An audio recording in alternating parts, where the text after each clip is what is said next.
द्वात्रिंश अध्याय गौरचंद्र संवाद। मन उवाच हेमंत शुणी मन राजा चैतन्य पादे कला पूजा। भलई शुण हसुचेता धन्य से भगतर कथा। धन्य से पति पत्नी दुई तांक चरित शुणी मुहि। निश्चय पवित्र हेली जान एबे पुछईत चरण। एकली जुगर चरित जे आउ अछंती भगत। ताहांक कथा कह मते शुणी शरण मोर चित्ते। ता शुणी चैतन भासी शुण ए मन घटवासी। जे जम्बू दीप मध्ये सार से सेतु बंध रामेश्वर। वैकुंठ द्वारर कबाट स्वर्ग को फिटी अछि बाट। अति पतित जेउ नर दुष्ट दुर्जय दुराचार। तही प्रवेश हेले जाई जमर भय न लागई। हेमंत राजे एक राजा नाम अटई धर्म राजा। सतेक जुजन सीमारे प्रभुर पण केही करे। धन संपद अप्रमित कुबेर समान साधुत। गज कुरंग गणिता वीरपण कु अग्रजेता। तार भारी जारूपवती नाम ताहार हेमवती। एका गोटिए पुत्र तार नाम देइछि रामेश्वर। से राजा धर्मवंत बणे नथिबे जम्बूद्वीपे जणे। तिनि कुशरे सदावर्त धर्मशाला ही अप्रमित। ठाव ठाव केमिष्ट अन्न वैष्णव करंती भोजन। जोगी जंगम ब्रह्मचारी दुखी दरिद्र जे भिकारी। से महाराजा पासे भेटी निराशे न जांतिले उठी। हेमंत भाग्यवंत सेही ता कथा कही न सरई। केवल रामेश्वर पादे से बिन थाई अप्रमादे। राजरे जेते हानि लाभ से दुख सुख शुभाशुभ।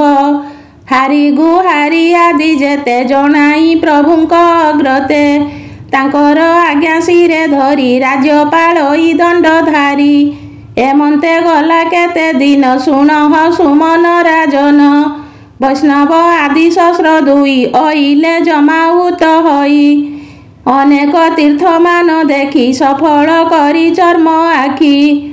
आसी प्रवेश रामेश्वर से महानुपति पाशर। देखी नृपति अति तुसे मिलिले साधु वृंद पासे। साष्टांगे दंडवत करी उठी कपाळे कर मारी। अनेक समादर कले भूरी भोजन तांकु देले। देखी राजार भाव हृद आनंद हेले साधु वृंद। अनेक कल्याण बांछिले राजा मेलाणी होई गले। तही चलिले साधु माने श्री रामेश्वरंक दर्शने। करी अनेक नाम ध्वनि सबदे कंपाई मेदिनी। देउळे प्रवेश होइले देखी सेवके गुळ कले। दुई दलरे हेला गुळ देखी सेवक हेले ठूळ। अनेक बेतमान धरी पिटिले उप्रधन करी। तही दुर्बल एक जन साधुंक मध्य मुख्यवान। निर्घाते बाजी बेत बाड़ी पड़ी जीवन गला छाड़ी। ता देखी सर्वे तुली धरी देउळे पड़ी गला हुरी। तहु बाहार करी नेले छामु दुआरे सुआइले। वैष्णव माने बेढ़ी बसी समस्ते राम नाम घोषी। बोलंती आहे महामेरु भकत बांछा कल्पतरु। शरण रक्षणे तवा नाओ नाथ जन वज्र सेना। तेणु तो दर्शने अइलु जनक प्राण हराइलु। तू जेबे एहा न बुझिबु एथे समस्ते प्राण देबु। हेमंते कही स्तुति कले समस्ते निमग्ने बसिले। जानिले ताहा देव हरि समस्त घटे छंती पुरी। न सहे सेवक वेदना तेणु से जगत जितावाना। तक्षणे पड़िला कबाट माछि जीवाकु नाही बाट। नुहिला सेवा पूजा मान सेवके हारी निज ज्ञान। सभय मने पलाइले से धर्म राजा को कहिले। बहिले शुण नृपवर पुड़िला क्षेत्र धर्म तर। वैष्णवे अइले बहुत गुळ जे कले अप्रमित।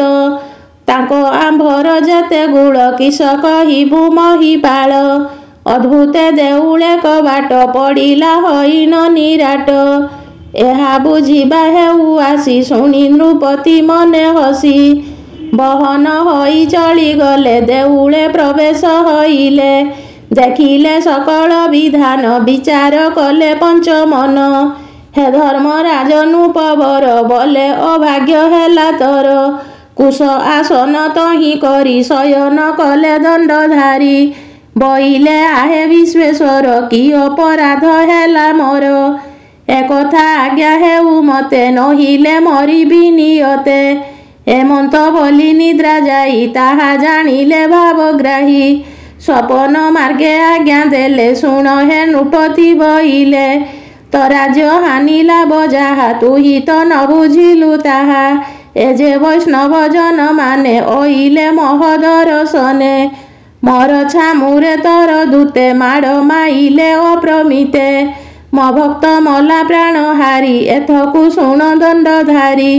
ମୋର ଛାମୁରେ ତୀକ୍ଷ୍ଣ ଶାଳ ବେଗେ ପୁତାଅ ମହିପାଳ। ତୋର ପୁତ୍ରକୁ ବେଗେ ଧରି ଅନେକ ଅଳଙ୍କାର ଭରି। ବେଶଭୂଷଣ କରାଇବୁ ଆଣି ଏ ଶୂଳେ ବସାଇବୁ। ତେବେ ସେ ତୋହର କୁଶଳ ନୋହିଲେ ରାଜ୍ୟ ଛାଡ଼ି ଚଳ। ଏହା ନ କଲେ ଯିବୁ ନାଶ ଛାଡ଼ ତ ଜୀବନର ଆଶ। ଏମନ୍ତ ଆଜ୍ଞା ତାକୁ ଦେଲେ ତକ୍ଷଣେ ଅନ୍ତର୍ଧ୍ୟାନ ହେଲେ। ଏମନ୍ତ ଆଜ୍ଞା ରାଜା ଶୁଣି ବଜ୍ର ପଡ଼ିଲା ପ୍ରାୟ ମଣି।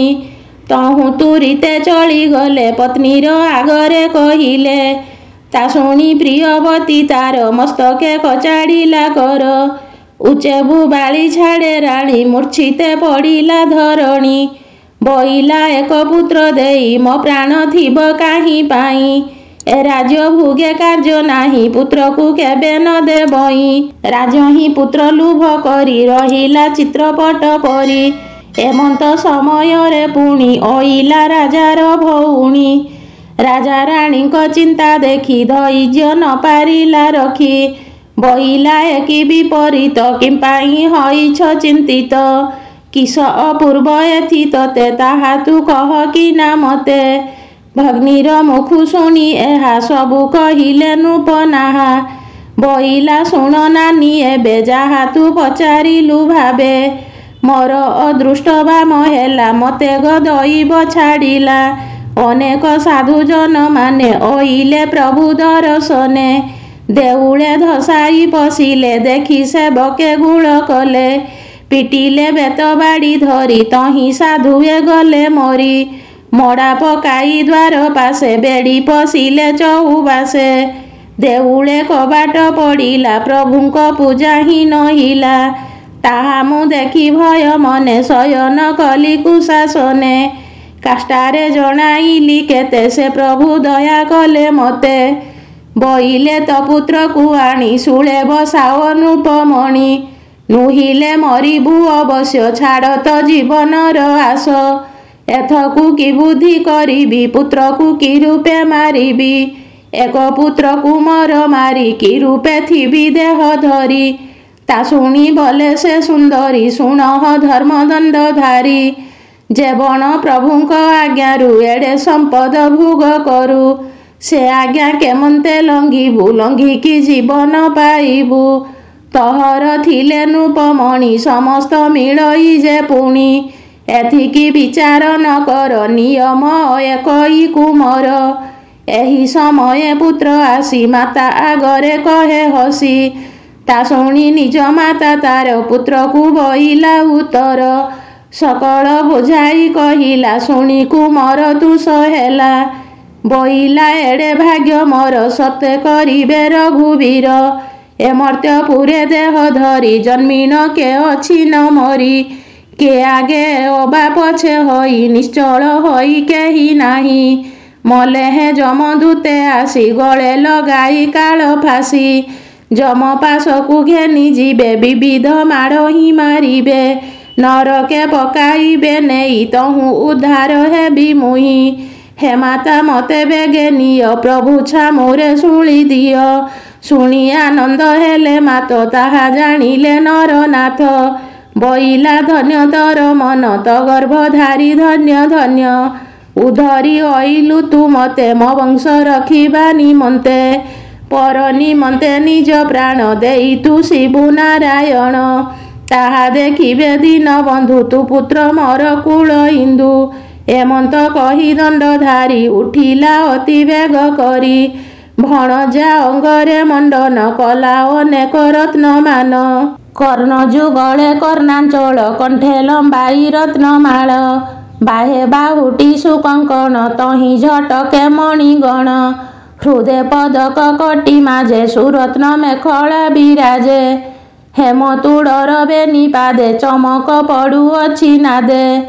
ନାନା କୁସୁମେ ବନ୍ଦୀ ଗଭା କେଶ ଦିଶଇ ଅତି ଶୁଭା। ଭାଲେ ସିନ୍ଦୁର ଚିତା ସୁହେ କିଅ ବା ଅରୁଣ ଉଦୟେ। ତାମ୍ବୁଳ ବୁଳ ତା ଅଧରେ ବିମ୍ବ ବିଦ୍ରୁମ ନିନ୍ଦା କରେ। ଏକେ ଗୌର ଦିଶେ କାୟ କିଅ ବା ଦିତି ସୂର୍ଯ୍ୟ ପ୍ରାୟ। ରଙ୍ଗ ଅଧରେ ମନ୍ଦହାସ ବିଜୟ କଲା ବାଳ ଶିଷ୍ୟ। ଚାଲଇ ମତ ଗଜ ଠାଣି ସୁନ୍ଦର ଦିଶଇ ଧରଣୀ। ମସ୍ତକେ ଯୋଡ଼ି ବେନି କର ବଇଲା ନମୁ ମହେଶ୍ୱର। ନମସ୍ତେ ରାମକୃଷ୍ଣ ହରି ମୁକୁନ୍ଦ ମାଧବ ମୁରାରୀ। ଅନନ୍ତ ଅଚ୍ୟୁତ ଗୋବିନ୍ଦ ଜଗତ ବ୍ୟାପୀ ସଦାନନ୍ଦ। ତମ ନ ଅବା ଯାହା କର ଅନ୍ୟ ଶରଣ ନାହିଁ ମୋର। ଏମନ୍ତ କହିଗଲା ଚଳି ଯେସନେ ଝଟକେ ବିଜୁଳି। ମିଳିଲା ପ୍ରଭୁଙ୍କ ଛାମୁରେ ପଛେ ଗୁଡ଼ାଇଛନ୍ତି ନରେ। ସ୍ତ୍ରୀ ପୁରୁଷ ଆଦି କରି ସଙ୍ଗେ ଅଛନ୍ତି ଦଣ୍ଡଧାରୀ। ଘେନାଇ ଶୂଳ କାଠ ଗୋଟି ସମସ୍ତେ ରାମ ନାମ ରୋଟି। ମିଳିଲେ ଦେଉଳ ପାଶରେ ଶୂଳ ଦେଉଳ ଶ୍ରୀ ଛାମୁରେ। ରାଜା ଅନେକ କଲା ସ୍ତୁତି ବଇଲା ଶୁଣ ଦାଶରଥୀ। ନମୁ ଜାନକୀ ଦେବୀ ପତି ନମୁ ଅଗତି ଲୁକଗତି। ତୋହର ଆଜ୍ଞା ପ୍ରମାଣରେ ନ ଆଣି ଏକଇକୁ ମରେ। ପୁତ୍ର ପାଲଟେ ମୋ ଭଣଜା ଶୂଳେ ବସାଇ ଦେବି ପୂଜା। ଏମନ୍ତ ବୋଲି ଦଣ୍ଡଧାରୀ ଆନନ୍ଦେ ଉତ୍ସବ ସେ କରି। ଅନେକ ବାଦ୍ୟନାଦ ତୁଲେ ଶଙ୍ଖ ମହୁରୀ ବଜାଇଲେ। ତାଳ କଂସାଳ ଆଦି ଯେତେ ମୃଦଙ୍ଗ ମର୍ଦ୍ଦଳ ସହିତେ। ଆବର କରି ହରି ଧ୍ୱନି ଶବଦେ କମ୍ପଇ ମେଦିନୀ। ସମସ୍ତେ ଜୟ ଜୟ କରି ରାଜା ଭଣଜା ହସ୍ତ ଧରି। ଶୂଳ ପାଶରେ ଯାଇ ମିଳି ନାରୀଏ ଛାଡ଼ନ୍ତି ଭୁବାଳୀ। ତା ଦେଖି ଭଲଇ କୁମର ତୁମ୍ଭେ ରୁଦନ କିମ୍ପା କର। ସମସ୍ତେ ଚିନ୍ତି ନାରାୟଣ ଏ ସର୍ବ ତାହାଙ୍କ ଭିଆଣ। ମୋ ଜୀବ ଉଦ୍ଧାର ନିମନ୍ତେ କରୁଣା କଲେ ପ୍ରଭୁ ମତେ। ଏମନ୍ତ କହି ଶେଷାନନ୍ଦ ମୁଖ ବିକାଶେ ପୂର୍ଣ୍ଣଚନ୍ଦ୍ର। ମୁଖେ ଶ୍ରୀରାମ ନାମ ଧରି ଶୂଳେ ଉଠିଲା ବେଗ କରି। ସତୀ କନ୍ୟାର ପ୍ରାୟ ହୋଇ ବସିଲା ଶୂଳ ଅଗ୍ରେ ଯାଇ। ଗୁହ୍ୟ ଦେଶରେ ଗଲା ଚଳି କଣ୍ଠ ତଟରେ ଯାଇ ମିଳି। ତା ଦେଖି ନୃପତି ବିକଳ ନୟନୁ ବହେ ଅଶ୍ରୁ ଜଳ। ସମସ୍ତେ ହାହାନାଦ କରି ଚଳି ନ ଗଲେ ନିଜ ପୁରୀ। ଶୁଣ ସୁମନ ଏକ ଚିତ୍ତେ ଶୟନ କଲେ ଯେଝା ମତେ। ଏମନ୍ତ ବେଳେ ଦେବ ସ୍ୱାମୀ ଯେ ପ୍ରଭୁ ସର୍ବ ଅନ୍ତର୍ଯ୍ୟାମୀ। ପ୍ରାଣୀଙ୍କ ହୃଦେ ବାସ ଯାର ସକଳ ବିଷୟ ଗୋଚର। କୂଟ କପଟ ହୃଦ ଯେ ବାସ ହୃଦ ଭାବରେ ଭଜିବା। ସକଳ ଯାହାର ଗୋଚର ଯାର ନିକଟ ନାହିଁ ଦୂର। ଶରଣ ପଞ୍ଜର ଯାବାନା ଭବ ଭୟକୁ ବଜ୍ର ସେନା। ଭକତ ମନ ପ୍ରଭୁ ଜାଣି ବିଜୟ କଲେ ଚକ୍ରପାଣି। ଅତ୍ୟନ୍ତ ତୁଷବହି ମନେ ମିଳିଲେ ଭୃତ୍ୟ ସନ୍ନିଧାନେ। ଶ୍ରୀହସ୍ତ ବଢ଼ାଇ ନ ଦେଲେ ଭକ୍ତକୁ ଶୂଳରୁ କାଢ଼ିଲେ। ତଳେ ବସାଇ ଦାମୋଦର ମସ୍ତକେ ଦେଲେ ପଦ୍ମକର। ବଇଲେ ଉଠରେ ନନ୍ଦନ ତୁଜେ ଭକତ ମୁଖ୍ୟମାନ। କିଛି ହିଁ ଭୟ ନାହିଁ ତୋର ଏ ରାଜେ ହୁଅ ନୃପବର। ଏମନ୍ତ ଆଜ୍ଞା ଯହୁଁ ହେଲା କୁମର ଉଠି ନ ବସିଲା। ଦେଖିଲେ ପ୍ରଭୁ ଧନୁର୍ଧାରୀ ନମୁ ଶବଦେ ସ୍ତୁତି କରି। ବଇଲା ନମୁ ନାରାୟଣ ଅଶେଷ ପ୍ରାଣୀଙ୍କ ଶରଣ। ସିଦ୍ଧ ଯୁଗୀନ୍ଦ୍ର ମୁନି ଗଣେ ଚିନ୍ତନ୍ତି ଯେ ହରି ଚରଣେ। ବ୍ରହ୍ମାଣ୍ଡ ଦେବଙ୍କୁ ଦୁର୍ଲଭ ମୁଛାର କେତେକ ମାନବ। ବିଜୟ କଲ ମୋର ପାଇଁ ପ୍ରଭୁ ପଣକୁ ଲୁଚି ଯାଇ। ଏହା ଶୁଣିଲେ ବିଶେଶ୍ୱର ପାଟ ବାନ୍ଧିଲେ ମୁଣ୍ଡେ ତାର। ବଇଲେ ଆଜୁ ଏ ରାଜ୍ୟରେ ନୃପତି ପଣ ଦେଲୁ ତୋରେ। ଯାଅ ତୁ ଭୟ କିଛି ନାହିଁ ସୁଖେ ବିହର ରାଜ୍ୟ ତୁହି। ତା ଶୁଣି ଆନନ୍ଦ ନନ୍ଦନ ପ୍ରଭୁ ହଇଲେ ଅନ୍ତର୍ଧ୍ୟାନ। ଗତୁ ଦିଶିଲା ଅତି ଶୋଭା କୋଟିଏ କନ୍ଦର୍ପର ପ୍ରଭା। ପ୍ରଭୁ ଯେ ଜୀବଦାନ ଦେଲେ ସାଧୁମାନଙ୍କ ପାଶେ ଗଲେ। ସେକ୍ଷଣି ପ୍ରଭୁ ଭଗବାନ ବିଜୟ କଲେ ନିଜ ସ୍ଥାନ। ଦେଉଳୁ ଫିଟିଲା କବାଟ ଦେଖ ସେ ପ୍ରଭୁଙ୍କର ହଟ। ମୃତଦେହକୁ ଦେଲେ ଦୃଷ୍ଟି ବୈଷ୍ଣବ ଚେତା ପାଇ ଉଠି। ଜୀବନ ପାଇ ସେ ଅତୀତ ଭଜନ କଲେ ରାମନାଥ। ତାହା ଦେଖିଣ ସାଧୁ ବୃନ୍ଦ କେ କହୁ ମନର ଆନନ୍ଦ। ସମସ୍ତେ ଜୟ ଜୟ କରି ନାମ ଧ୍ୱନିରେ ପୃଥିପୁରୀ। ବଲନ୍ତି ଆହେ ମହାବାହୁ ଭକତ ବାନ୍ଧବ ବଲାଉ। ମହିମା ରଖିଲେ ଜଗତେ ବୋଲି ଚଳିଲେ ଯେଝାମତେ। ଶୁଣ ଦୁର୍ଜୟ ମନନାଥ ପ୍ରଭୁଙ୍କ ମହିମା ଏମନ୍ତ। ଏଣେ ଯେ ଗଲେ ନୃପବର ପ୍ରବେଶ ଆପଣା ମନ୍ଦିର। ତାର କୁଟୁମ୍ବ ଥିଲେ ଯେତେ ରୁଦନ କଲେ ଯେଝାମତେ। ବଇଲେ ଶୁଣ ଧର୍ମ ରାଜା ସଙ୍ଗତେ ନେଲ ଯେ ଭଣଜା। ଏକାତ ହଇନ ଅଇଲ ଗୌର ଚନ୍ଦ୍ରକୁ କି କଲ। ଶୁଣି ନୃପତି ଶୁକ ଭରେ ବଦନୁ ବଚନ ନ ସ୍ଫୁରେ। ସମସ୍ତେ ସନ୍ତାପିତ ହେଲେ ଅନ୍ନ ଭୋଜନ ସେ ନ କଲେ। ଶୟନ କଲେ ଉପବାସେ ପ୍ରଭୁ ବିଜୟ ରାଜା ପାଶେ। ସ୍ୱପନ ମାର୍ଗେ ଆଜ୍ଞା ଦେଲେ ଶୁଣ ହରାଉତ ବଇଲେ। ଗୌର ଚନ୍ଦ୍ରକୁ ତୁ ଆଣି ରାଜ୍ୟରେ କର ନୃପମଣି। ତହର ବଂଶେ ରାଜା ହେଲେ ଜୀବନେ ନ ରହିବେ ଭଲେ। ଆମ୍ଭେ କଲୁଣି ତାକୁ ରାଜା ହେବ ନୃପତି ତ ଭଣଜା।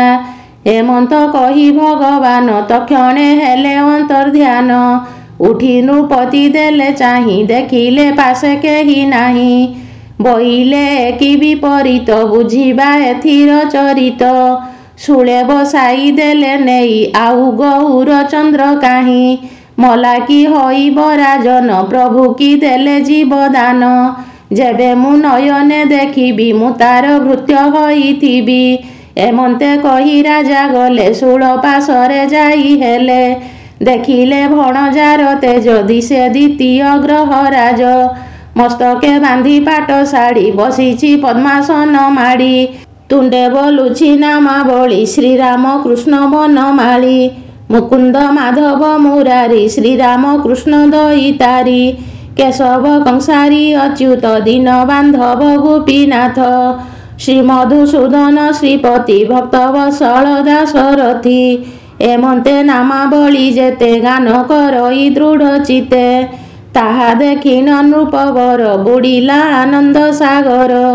ବଲଇ ଧନ୍ୟ ତ ଜୀବନ ତତେ ଯା ଦେଖିଲି ମୁଁ ଧନ୍ୟ। ଧନ୍ୟ ତ ଜନ୍ମର ସାଫଲ୍ୟ ଦେଖିଲୁ ପ୍ରଭୁ ଆଦି ମୂଳ। ଧନ୍ୟ ସେ ପ୍ରଭୁଙ୍କ ମହିମା ରଖିଲେ ଭଗତ ଗାରିମା। ଆନର ବଳେ ଏ ଜଗତେ ନାହିଁ ନୋହିବ କଦାଚିତେ। ଏ ମୃତ ଦେହରେ ଜୀବନ ଦେବାକୁ କେ ହେବ ଭାଜନ।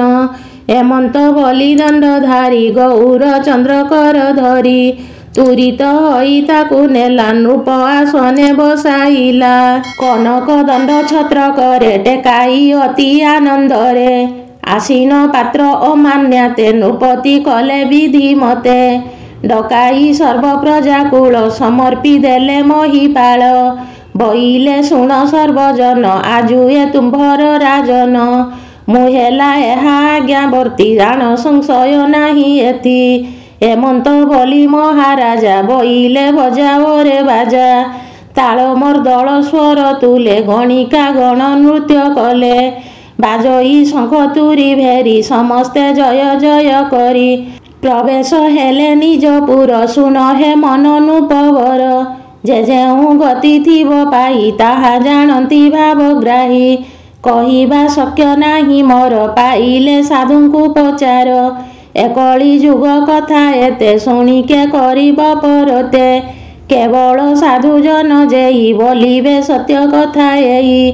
ଭକତ ଭାଗବତ ବହି ଏକତ୍ୱ ଆତ୍ମା ଭିନ୍ନ ନୋହି। ଏ ଯେ ଅପୂର୍ବ କଥା ରସ କହଇ ବିପ୍ର ରାମ ଦାସ। ସେ ରାମେଶ୍ୱରଙ୍କ ଚରଣେ ମୋ ମନ ରହୁ ଅନୁକ୍ଷଣେ। ଭଜଇ ବିପ୍ରରାମ ଗୀତେ ଅଶେଷ ପ୍ରାଣୀଙ୍କର ହିତେ। ଇତି ଶ୍ରୀଦାଢ଼୍ୟତା ଭକ୍ତି ରସାମୃତେ ମନ ଚୈତନ୍ୟ ସମ୍ବାଦେ ଗୌରଚନ୍ଦ୍ର ଦାଢ଼୍ୟ ଭାବ ବର୍ଣ୍ଣନେ ନାମ 32 ଅଧ୍ୟାୟ।